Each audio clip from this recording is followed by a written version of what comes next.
Why? You like my book?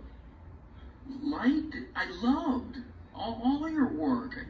Yes, it was a good book because it was an honest book. Nossa, a estante está uma bagunça. Eu preciso arrumar ela agora nas férias, mas hoje nós vamos pegar este aqui.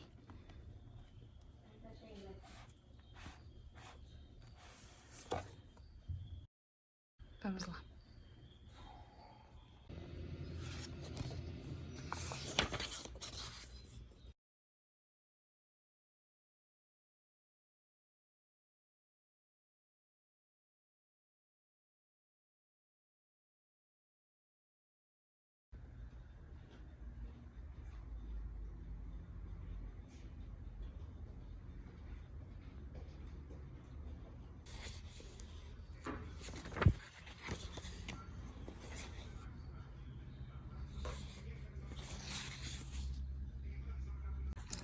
Li os 3 primeiros capítulos, agora eu vou fazer uma pausa para mais um cafezinho. E por enquanto eu estou gostando bastante, apesar de que eu acho que não é todo mundo de fato que vai gostar desse livro. E aqui nos últimos 2 capítulos ele já tá bem amigo da Gertrude Stein e me deu uma pena assim de ver o Hemingway tão certinho ainda, tão cabeça no lugar e sabendo o que vai acontecer com ele, né? Que eu já conheço, eu gosto bastante do Hemingway, da história dele, tem vários livros, inclusive tá me dando muita vontade de ler mais. Eu li esses 3 aqui, agora vamos para Shakespeare & Company. Tô gostando bastante, tô achando muito interessante e tô com pena. Olha, nem tinha visto isso aqui. E tô com pena, gente, que o Hemingway, oh meu Deus, de saber o que vai dar com o Hemingway depois. Ele não bebia muito, né, não ficava bêbado assim. Vamos ver como é que isso vai se desenrolar.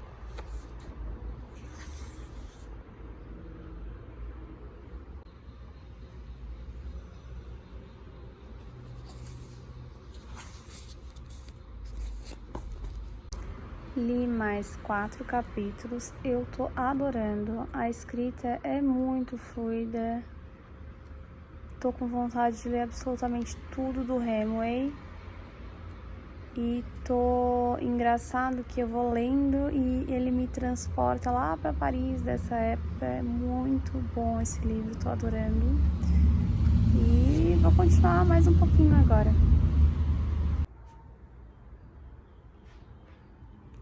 Cheguei na metade. Quer dizer, eu acho que é metade, quase metade. Vamos ver o que tem aqui de fotos. Que diferente, gente, quando ele era jovem.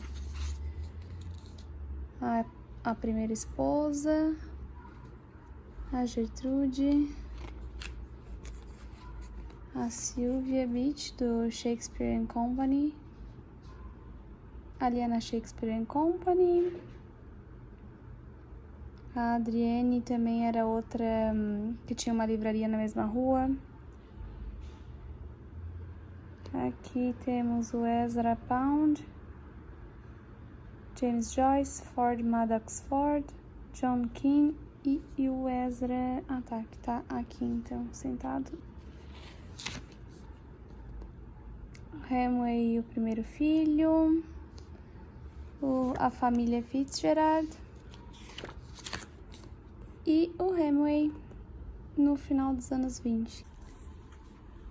Li até a página 136, agora eu vou fazer uma pausa para almoçar. Eu ri muito nesse último capítulo aqui do Ezra Pound e a sua, como é que é o nome? E o seu Bell Street. Ai, tá muito divertido, tô gostando bastante. Eu achei até que eu não ia conseguir terminar hoje, mas pelo jeito vou. Vamos ver. Chega de pausa do almoço, vamos voltar para essa belezinha aqui. Tô curiosa pra saber como ele vai finalizar. Bora! Faltam 3 capítulos para terminar o livro, mas eu acabei de ler esse capítulo do Scott Fitzgerald e que cara louco! Eles fizeram uma viagem juntos. Gente, que coisa estranha! Enfim, termina o capítulo ele falando da Zelda, que ele ainda não tinha conhecido ela, mas em breve teríamos contato com esse lado do problema. Agora eu tô curiosa Então vamos ver o que me aguarda nos 3 últimos capítulos. Último capítulo. A leitura fluiu bem rápido. Nem notei já que está no final e eu estou com dó de terminar, não quero. Mas vamos lá.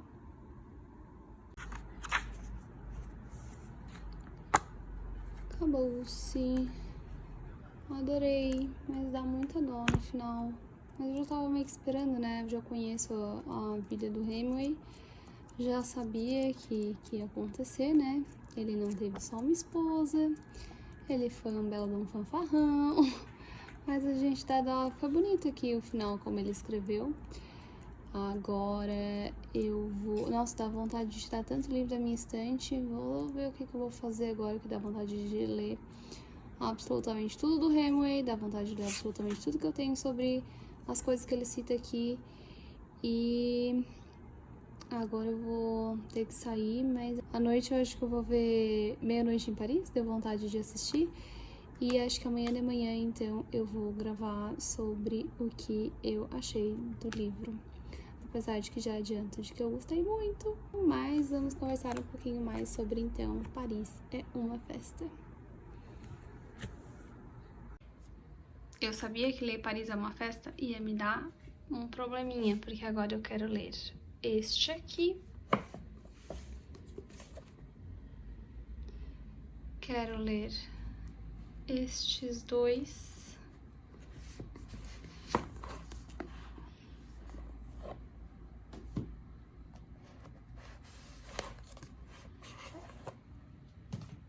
Esse aqui.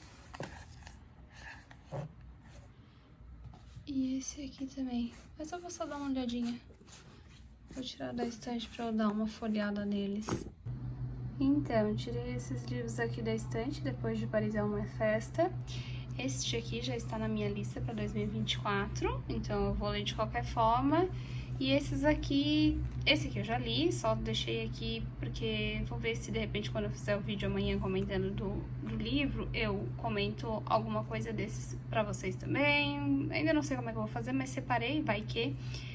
E aí, me deu muita vontade de ler esse aqui, Casados com Paris, que vai falar ali da esposa do Hemingway. Esse aqui é uma entrevista na Paris Review, aqui, Escritores Americanos em Paris, e eu acho que eu vou puxar esse aqui pra ler e falar também ainda nesse vídeo. Porque ele é bem fininho e eu estou muito ainda na vibe do assunto, então... vou pegar pra ler. E depois eu comento com vocês esse aqui também. Bora lá.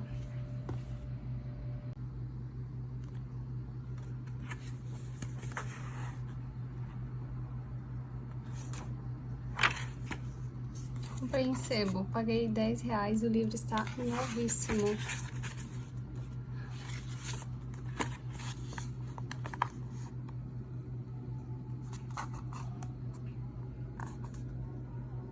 Se você tiver a sorte de viver em Paris quando jovem, sua presença irá acompanhá-lo pelo resto da vida, onde quer que você esteja, porque Paris é uma festa móvel.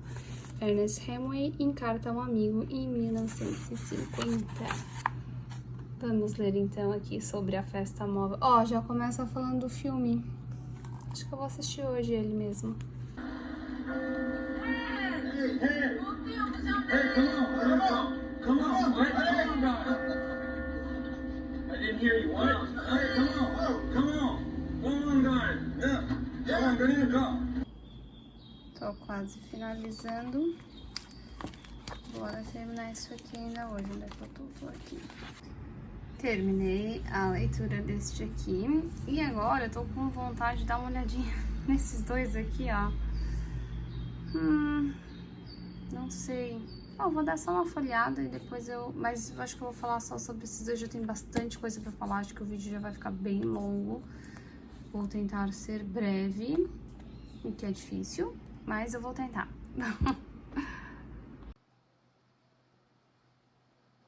Eu não sei nem por onde eu começo. Mas então vamos falar sobre esses dois livros aqui que eu li. Paris é uma festa do Hemingway e foram todos para Paris, um guia de viagem nas pegadas de Hemingway, Fitzgerald e companhia de Sérgio Augusto. Esse aqui eu vou deixar para comentar no final, mas foi um ótimo complemento para esse aqui. Bom, Paris é uma festa. Todo mundo dizia que eu precisava ler esse livro porque é a minha cara, porque eu vou amar. E claro, tava todo mundo certo, porque eu adoro Paris, no final do século XIX, né, da Belle Époque, até ali os anos loucos da Geração Perdida, mas até adiante também eu gosto do pós-guerra também, porque tudo acontecia em Paris.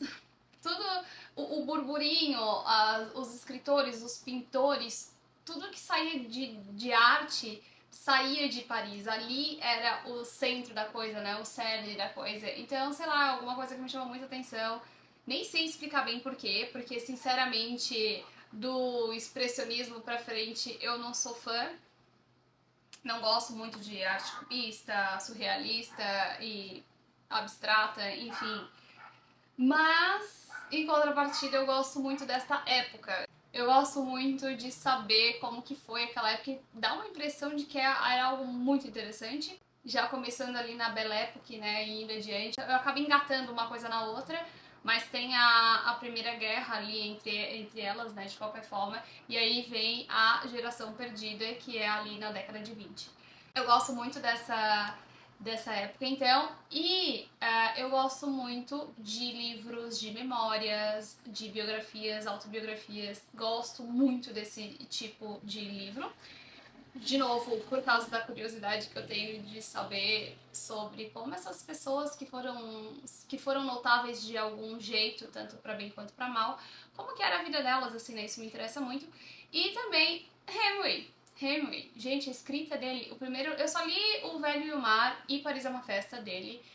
O Velho e o Mar, eu achei um livro lindo, lindo, eu não sabia que o final era daquele jeito. Eu li em uma sentada, não consegui largar o livro, achei a escrita maravilhosa.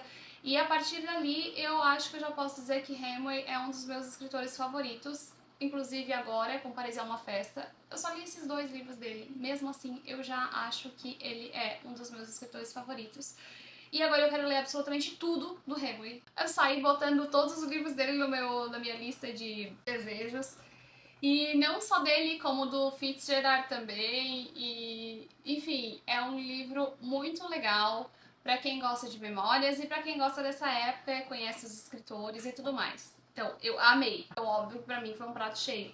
Mas vamos lá, não acho que é um livro que funciona para todo mundo. Acho que quem não gosta muito de memórias, né, e não é muito fã dessa época ou dos escritores dessa época, talvez esse livro não seja para você. Mas se for, vai fundo, porque é maravilhoso, a escrita é linda, ele é bem poético. E ele começou a ser escrito em 1957, mas ele se passa em 1921 até 1926, que é quando ele vai se separar da primeira esposa. O Hemingway nasceu em Chicago em 1899, ele participou da Primeira Guerra Mundial como motorista de ambulância lá na Itália, e depois ele foi morar com a esposa e o seu primeiro filho em 1921 ali em Paris, onde ele ficou casado com a Hadley até 1926. Eu achei umas passagens muito bonitas e o final eu amei. É super melancólico, mas eu senti que foi quase um pedido de desculpa pra Hadley. Achei bonito mesmo. Bom, aí ele começou a escrever em Cuba, depois ele levou para os Estados Unidos também, Espanha, e finalizou em Cuba de novo. Só que em 1961 o Hemingway se suicida e o livro foi publicado em 1964, que a última esposa dele foi quem auxiliou também aqui nos manuscritos dele. E uma coisa interessante é que eu nunca tinha ouvido falar, nunca vi alguém falar nem nada, mas que está aqui nesse livro, apesar de que eu ia falar dele depois, eu já vou me adiantar nesse trechinho, porque todo mundo fala, né, que é memória, ele próprio, vocês já viram que eu deixei essa citação ali no comecinho, que ele fala que você pode ler o livro como ficção, né, mas porque foi escrito muito tempo depois. Mas o interessante é que aqui nesse livro ele vai dizer que em meados dos anos 1950 Hemingway passou pelo Ritz, que era o hotel que ele morou por um tempo. Eu até, depois que terminei Paris é uma Festa, separei vários livros que tem na minha estante que fala sobre o Hemingway, ou que tá linkado de alguma forma com esse período. E eu tenho vontade de ler todos, inclusive o Hotel na Place Vendôme, que eu recomendo pra todo mundo. Eu já enchi o saco de tanta gente pra ler. E esse aqui, na verdade, vai pegar a fase do Hemingway bem fanfarrão já, tá? Aprontando todas, e quando ele morou lá no Ritz. Então, é aqui nessa época. O Hemingway passou pelo Ritz só para um drink e saiu carregando uma batelada de malas. Desde 1927, depois da separação com a Hadley, desde 1927, pegavam poeira no depósito do hotel. Hemingway até já se esquecera de sua existência. Bendito drink. Dentro das malas estavam todas as anotações que resultariam em Paris é uma Festa. Então, assim, apesar de que foi escrito em 1957, em 1950 ele achou esses manuscritos que ele já tinha dessa época. Então, talvez, né, ajudou bastante a refrescar a memória para escrever essa maravilha aqui. Ler Paris é uma Festa nos 45 do segundo tempo de 2023 foi ótimo, foi maravilhoso, foi perfeito, porque foi um esquenta para 2024. É bem o climinha já, que eu acho que eu vou entrar no ano que vem, principalmente porque a lista com certeza vai aumentar, porque eu vou querer ler Hemingway. Então foi bem legal, porque eu senti que foi assim um preparo para as minhas leituras de 2024, eu gostei bastante. E durante a leitura, assim, eu consegui viajar para Paris da década de 20 com o Hemingway, eu consegui criar os cenários da minha cabeça, porque ele me transportou mesmo, achei muito legal. Senti várias coisas durante a leitura, ri bastante, tem umas coisas muito engraçadas aqui. Ele tá dividido em 20 capítulos. Queria falar de todos, mas aí vai ficar muito grande, então vou tentar ser breve. Ele vai falar bastante dos cafés que ele ia para escrever. Não vou entrar em detalhes aqui, mas ele vai falar de alguns lugares e cafeterias que era melhor para escrever justamente porque não tinha tanta gente. E ele vai falar sobre a escrita, sobre como ele se sentia. Aqui no primeiro capítulo ele vai contar que ele estava num café para escrever uns contos. E aí ele escreve o seguinte: o conto escrevia-se por si próprio e eu tinha dificuldade em conduzi-lo. Aí ele vai se distrair ali com uma mulher que estava esperando alguém na cafeteria. E depois disso aí ele diz: voltei a escrever, entrei a fundo na história e me perdi nela. Agora quem a escrevia era eu. O conto não escrevia mais a si próprio, de modo que não me tornei a levantar a cabeça. Esqueci-me do tempo, do lugar em que me encontrava e nem sequer mandei vir outro rumo. Daí ele finaliza o conto e diz que depois de escrever um conto, sentia-me sempre vazio e, simultaneamente, triste e feliz, como se tivesse acabado de me entregar ao amor físico. Outra passagem que eu gostei muito no livro é que ele andava lá pelo Jardin de Luxembourg ali, e ali tinha um museu. E eu adorei que ele disse que ele ia lá no Jardin e depois no museu, e que ia lá quase todos os dias por causa dos Cézannes e para ver os Monets e os outros impressionistas de que tinha tomado conhecimento pela primeira vez no Instituto de Arte de Chicago.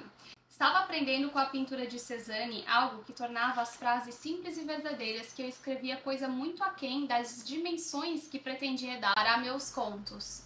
Estava aprendendo muito com ele, mas não conseguia clareza suficiente para comunicá-lo a quem quer que fosse. Além disso, era como que um segredo entre nós dois. Eu amei, e aí depois que ele fazia esses passeios por ali perto morava a Gertrude Stein, e aí ele lá frequentava a casa dela, né, junto com a esposa.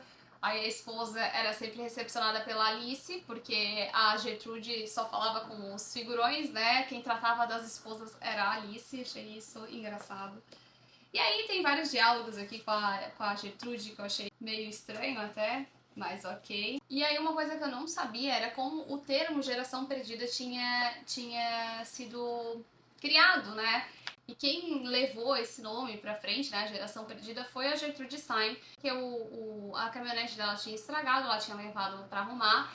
E o dono, quando ela foi buscar, não estava pronto, não tinha sido consertado direito. E o dono da mecânica falou pro funcionário que vocês todos são uma geração perdida. E aí a Stein concordou, né? Isso mesmo que vocês são uma geração perdida, todos vocês. Essa rapaziada que serviu na guerra, vocês são uma geração perdida. E aí o Hemingway vai dizer que ele não concordava com esse termo. E aí, diante disso, ele vai lembrar de uma passagem dele lá na guerra. Falou que lembrei-me de como costumavam queimar os freios descendo estradas de montanha com uma carga completa de feridos engrenados em primeira, e finalmente até mesmo a marcha a ré. Diante dessa lembrança que ele teve, ele lembrou da Gertrude e escreveu: veja só quem chama os outros de geração perdida.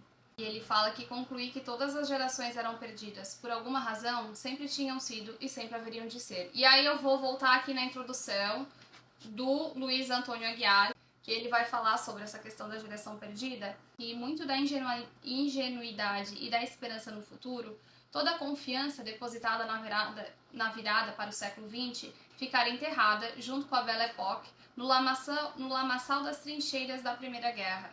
A guerra para acabar com todas as guerras, como foi idealisticamente alardeada, mostrou-se chocante demais. Em vez de trazer a expectativa de uma paz duradoura, o que fez desabrochar foi a desconfiança de que a vocação do ser humano para a carnificina era tão desenfreada que ainda produziria muitos horrores. Como o próprio Hemingway diria um dia, reinterpretando a expressão que Gertrude Stein cunhara num destempero muito peculiar dela, ele se sentia membro de uma geração criada com valores e perspectivas que já não significavam quase nada no mundo do pós-guerra. Uma geração perdida. Uma geração que precisava se reencontrar. E se reencontrar em Paris, é claro. Então, bem interessante, eu não sabia como tinha surgido esse termo, e foi explicado aqui então. Depois ele vai falar da Shakespeare & Company, né, que era da Sylvia Beach. Ela era extremamente gentil e que ela tinha uma biblioteca, ela emprestava os livros que ela tinha com um custo, só que o Hemingway estava sempre assim, sem dinheiro, ela dizia, vai, leva, depois a gente vê. Achei muito legal essa questão da Sylvia, e eu não sabia também, descobrir neste livrinho aqui, que ela e a Adrienne eram um casal, eu não sabia. Então eu tirei também o Shakespeare & Company, uma livraria na Paris do Entre Guerras, e Rua do Odeon, que é da Adrienne, então pra ver se eu consigo ler logo também, que eu fiquei muito curiosa. Eu separei esses livros aqui e tô mostrando pra vocês, porque caso vocês sejam como eu, que adora esse período, já deixo aqui de indicação também. Ainda não li, mas vai falar sobre esses temas que aparecem muito aqui em Paris é uma Festa. Aí ele vai falar dos passeios que ele dava na beira do Sena, muito poético, que ele não se sentia sozinho, que ele gostava bastante, achei bem bonito esse capítulo. E achei bonito também que ele fala muito das estações, dos sentimentos que traz a primavera, o inverno, o outono, e aqui, né, ele fala que a gente já espera ficar triste no outono. Uma parte da gente morre a cada ano, quando as folhas caem das árvores e seus galhos ficam nus, batidos pelo vento e pela luz fria invernal. Mas sabíamos que haveria sempre outra primavera, assim como sabíamos que o rio fluiria de novo, depois de ter estado congelado. Então ele tem várias passagens desse estilo que eu gosto muito. Uma coisa que me chamou muita atenção também é que eles não tinham muito dinheiro nessa época. Eles estavam sempre apertados, inclusive ele vai comentar aqui que ele passava fome de vez em quando, mas ele mentia pra esposa dele, dizer que tinha sido convidado por alguém pra almoçar, e que até pra Sylvia Beach também ele já tinha dito uma vez que estava indo almoçar, mas que nada, não tava indo almoçar coisa nenhuma, e ela se preocupava bastante assim com ele também. Mas achei interessante porque mesmo assim eles viajavam com frequência, ele e a esposa, e também eles deixavam sempre um dinheirinho reservado para apostar nas corridas de cavalo. Até que ele decide que, ok, agora deu de apostar, e começou a ver as corridas de bicicleta. E aí tem um capítulo específico que ele vai falar da fome, e que era muito difícil sentir fome em Paris, porque tinha que cuidar pelo caminho que passava, porque tem muitos cafés, muitos restaurantes, muitas vitrines com os pães e toda aquela delícia francesa, né? Então ele tinha sempre que cuidar pro caminho que ele ia pegar, para não passar perto de nenhum desses lugares e ficar na vontade. E aí neste capítulo também, se chama Fome como Boa Disciplina, ele vai contar que uma vez ele foi viajar e a Hadley ia encontrar com ele, né? Só que aí ela decidiu fazer uma surpresa pra ele e levar todos os contos dele. Todos os contos, todos os rascunhos, todos os carbonos, tudo estava em uma mala que foi roubada. E aí ela ficou em desespero pra contar pra ele. Ele também, quando soube, ficou desesperado. Todos os contos que ele tinha, menos 2, foram perdidos. Um porque ele tinha dado pra Gertrude ler e inclusive ela não gostou, e outro porque ele já tinha entregado também pra uma outra pessoa ler, um rascunho pra ele ler, então ele tinha esses dois, o resto foi tudo perdido. E ele meio que entrou em desespero, né, e agora não sabia como ia ser, mas no fundo ele dizia que quando ele falava sobre isso, ele sabia de alguma forma que aquilo até não era tão ruim assim, porque ele ia escrever de novo, ele ia escrever mais, e até então ele só escrevia os contos, né? E depois ele então ia escrever seu primeiro romance, que é O Sol Também Se Levanta. Depois tem um capítulo do Ford Maddox Ford. Aí eles estavam lá numa cafeteria, e aí passou alguém na rua, porque eles estavam sentados na calçada, né?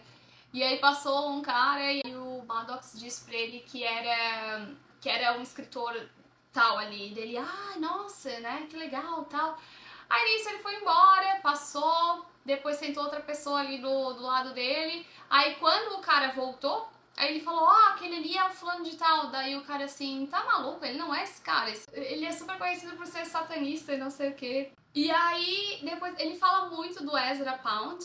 E que ele era extremamente generoso, que ele gostava muito dele, fala muito bem realmente dele. E ele, uma época, eu achei isso tão engraçado, que eles fizeram, ele tinha uma Bellsprit, que era assim, ele reunia várias pessoas pra ajudarem uma outra. Ele ajudava todo mundo que ele gostava, que ele não gostava, e o ajudado da vez era o T.S. Eliot, que ele trabalhava num banco lá na Inglaterra, e então ele estava reunindo as pessoas para que ele tivesse dinheiro, para que ele não precisasse trabalhar, para que ele se dedicasse só à sua escrita e não precisasse mais desse emprego no banco. Eu achei muito engraçado, porque nessa época o Hemingway não tinha lá muitas condições, mas ele ajudou também. Ele foi lá, arrecadou dinheiro, só que uma parte do dinheiro ele acabou apostando e perdendo também, mas assim, eles conseguiram. O Eliot não precisou mais trabalhar no banco e se dedicou à escrita. Aí tem um capítulo que ele vai falar dos russos, que ele começou a ler o Dostoiévski, Tolstói, o Turgenev, e aí ele fala do Dostoiévski. Eu vou até ler esse trecho para não falar bobiça. Bom, ele tá conversando com um amigo dele e ele fala que tenho meditado muito sobre Dostoiévski ultimamente, disse eu. Como é possível alguém escrever tão mal, tão incrivelmente mal, e ainda assim comunicar tanta emoção a quem o lê? Gente, eu ri em vários momentos aqui desse livro. Aí eles conversam sobre Guerra e Paz, que pra eles era um dos melhores romances que existia. Aí vamos falar então de Scott Fitzgerald. Gente, eles vão fazer uma viagem juntos. O Scott era maluco, era meio hipocondríaco, pelo menos ali nessa viagem, né? Ele cismou que ele tava doente, ele não tinha nada. E fez o Hemingway ir atrás de termômetro e de remédio, o cara não tinha nada. Eles foram buscar o carro que veio lá dos Estados Unidos, né, no que ficou no porto, porque teve um problema na capota, ele amassou alguma coisa, e aí a Zelda mandou fazer conversível. Só que nisso, na volta, eles pegaram chuva, então eles tinham que ficar parando de tempo em tempo, e aí ele cismou que ficou doente, mas gente, é muito engraçado. E o Hemingway fala muito que a Zelda tinha ciúme da escrita do Scott, então ela meio que boicotava ele. A Zelda era bem danada, assim, com ele, sim. E aí tem umas passagens muito engraçadas, gente, vocês precisam ler esse livro. Tem a questão também de que a Zelda vai dizer pro Scott que o instrumento dele é pequeno. E ele vai lá todo, Hemingway, eu preciso tirar uma dúvida contigo. E porque ela disse isso, e aí o Hemingway leva ele pra ver as pinturas e as estátuas e dizer que não, tá tudo normal, tá tudo certo, não se preocupa com isso. Gente, tem cada coisa. Tem uma parte aqui que eles falam da capa do livro do Fitzgerald. Ele diz que um dia ou dois depois de nossa volta, Scott trouxe-me seu livro, O Grande Gatsby. Tinha uma capa extravagante, que me embaraçou pela sua violência, pelo mau gosto e a vulgaridade. Seria a capa adequada a um mau livro de ficção científica. Scott pediu-me que não me deixasse assustar por ela. O desenho reproduzia um cartaz que vira numa estrada a caminho de Long Island, e era importante dentro do contexto do romance. Confessou-me, porém, que se no início gostara dela, agora não a suportava. A primeira coisa que fiz antes de ler o livro foi arrancar-lhe a capa. Ele fala, né, ele lia alguns escritos do Fitzgerald antes, e o Fitzgerald ficou brabo com o Hemingway porque o Hemingway não deixou ele ler os escritos do O Sol Também Se Levanta. De jeito nenhum. E aí o último capítulo é Paris continua dentro de nós, que aí é um capítulo bem melancólico mesmo. É a parte em que ele e a Hadley fazem a sua última viagem juntos pra esquiar.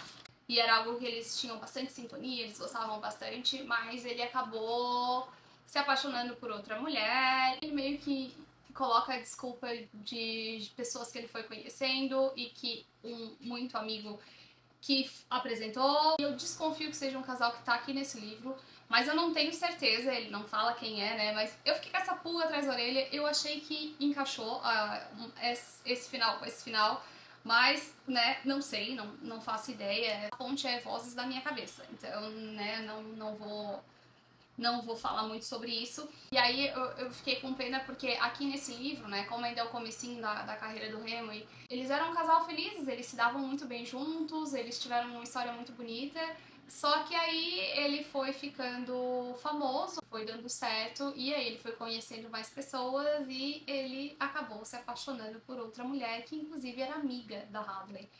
E eu não sei muito a respeito dessa história, mas eu tenho um livro que se chama Casados com Paris, que acho que vai me contar um pouquinho mais sobre isso. Achei bonito que ele vai dizer que quando ele teve que viajar, e aí quando ele voltou lá onde a Hadley estava, ele disse que amei-a profundamente naquele instante, seguro de que não poderia gostar de ninguém mais.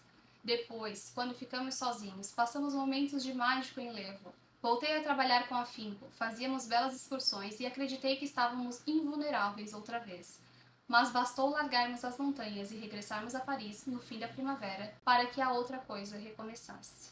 Assim terminou a primeira parte de minha vida em Paris. Paris nunca mais seria a mesma para mim, embora continuasse sendo a Paris de sempre e mudássemos de acordo com as modificações que nela se estavam operando. Para finalizar, Paris vale sempre a pena e retribui tudo aquilo que você lhe dá. Mas, neste livro, quis retratar a Paris dos meus primeiros tempos, quando éramos muito pobres e muito felizes. Achei que ele meio que pareceu, assim, pra mim, tipo um pedido de desculpa pra Hadley, mas, né, tarde demais. Achei bonito, achei poético, muito legal o livro, vale a pena. E aí, vou falar brevemente desse aqui. É um livrinho de guia, na verdade ele era um guia mesmo, saiu num jornal e teve muito sucesso, todo mundo gostou e ele resolveu fazer um livro. Então assim, basicamente a maior parte do livro é um guia desses locais dos expatriados, né? Na verdade, essa geração perdida é quase formada pelos expatriados. E aí ele vem contando aqui desde antes. Ele vai falar de dançarinas, de outras pessoas que eu nunca ouvi falar, então é legal pra gente conhecer um pouquinho mais além dos escritores e dos pintores. Então tem os locais que eles frequentavam e aí ele vai mostrando onde são esses locais, onde que o Hemingway morava, onde que o Fitzgerald morava, a Gertrude, onde era a Shakespeare Company. Então tudo isso porque a Shakespeare Company de hoje não é a da Sylvia. E até vai contar aqui que ela fechou, não foi por causa de problemas financeiros, na verdade foi porque um nazista queria comprar um livro do Joyce, se eu não me engano. Qual que era o livro? Foi o Finnegan's Wake, que estava autografado, e aí ela se recusou a vender esse livro pra ele.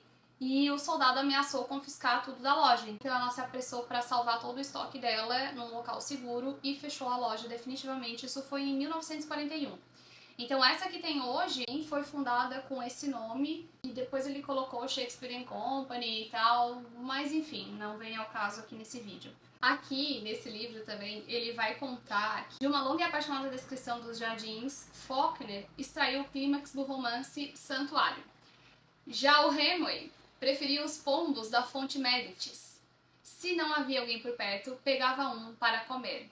Mas só fez isso enquanto andou na Pindaíba nos primeiros anos de Paris. Com mais dinheiro no bolso, deixou os pombos em paz, trocou de mulher e de endereço, deu uma boa adiantada no romance Adeus às Armas e parou de pendurar contas no vizinho American Club.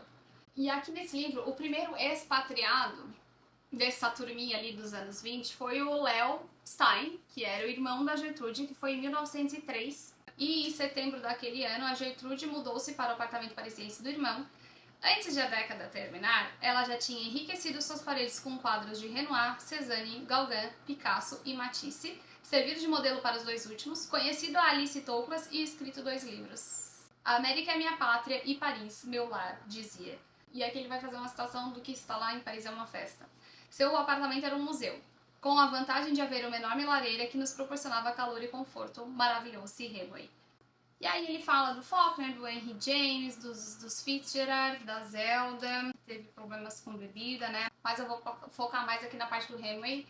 E aqui ele fala que a primeira vez que Hemingway viu Paris foi no verão de 1918. Tinha 19 anos, acabara de se demitir do jornal Kansas City Star e estava a caminho da Primeira Guerra Mundial nos campos da Itália. Esqueci de mencionar que no começo, o Hemingway, quando eles foram morar em Paris em 1921, o Hemingway trabalhava como jornalista, né? Ele trabalhava no Toronto Star. Ele escrevia ficções e reportagens.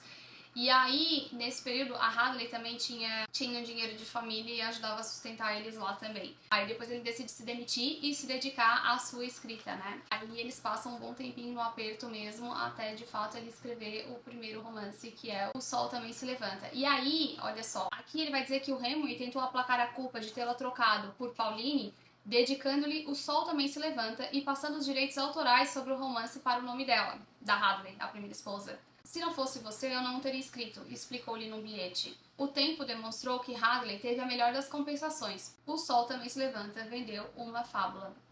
Mas, né, apesar de depois ter ganhado dinheiro, ela perdeu o marido. Não sei se ela ficou muito feliz com essa troca, não.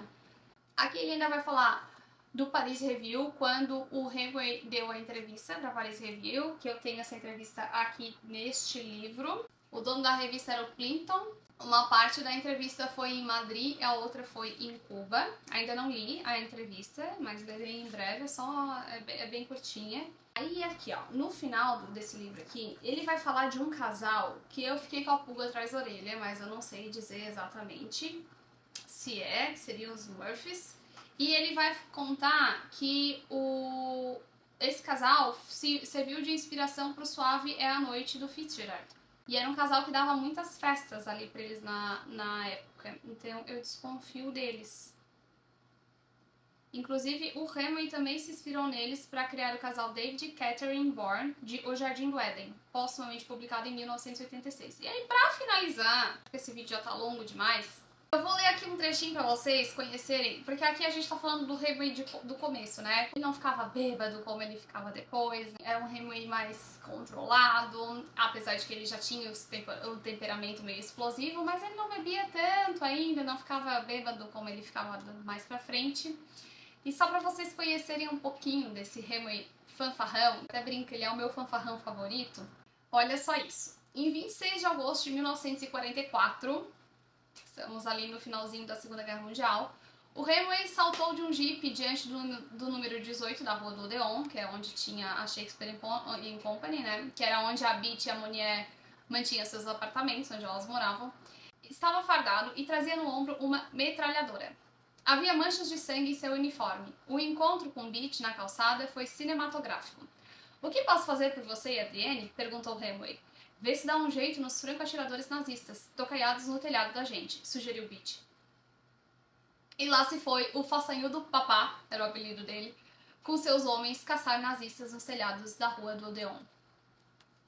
Gente, e ele aprontou todas. Ele acompanhava o Robert Capa, e eu tenho aqui um livro também do Robert Capa, com fotos dele de guerra, ele tem alguns textos, ele fala ali do Hemingway também, é cada peripécia. Eu preciso fazer um vídeo um dia só pra falar do Hemingway, porque, gente, é cada coisa. Enfim, se você gosta de saber curiosidades sobre os expatriados em Paris, fica aqui a recomendação desse livro também. Ele é um guia de viagem, então assim, eu recomendo pra quem realmente gosta e se interessa por esse assunto. Se tá na dúvida, acho que nem precisa. Essas curiosidades que eu contei pra vocês já é o suficiente. Mas se você for que nem eu, vai atrás. Eu paguei R$10 no sebo, vale a pena. E claro, Paris é uma festa, vale muito a pena também. Adorei, tô louca pra devorar tudo do Hemingway e devorar tudo dessa época também. Então fica aqui a recomendação, espero que vocês tenham gostado. E o ano que vem a gente vai falar sobre a autobiografia da Alice Topaz, da Gertrude Stein, que provavelmente vai ter mais um pouquinho de Hemingway e com certeza muito da Geração Perdida. Então é isso, obrigada pela companhia em 2023 e eu espero vocês em 2024. Não esquece de se inscrever aqui no canal, de curtir esse vídeo e a gente se vê. Tchau!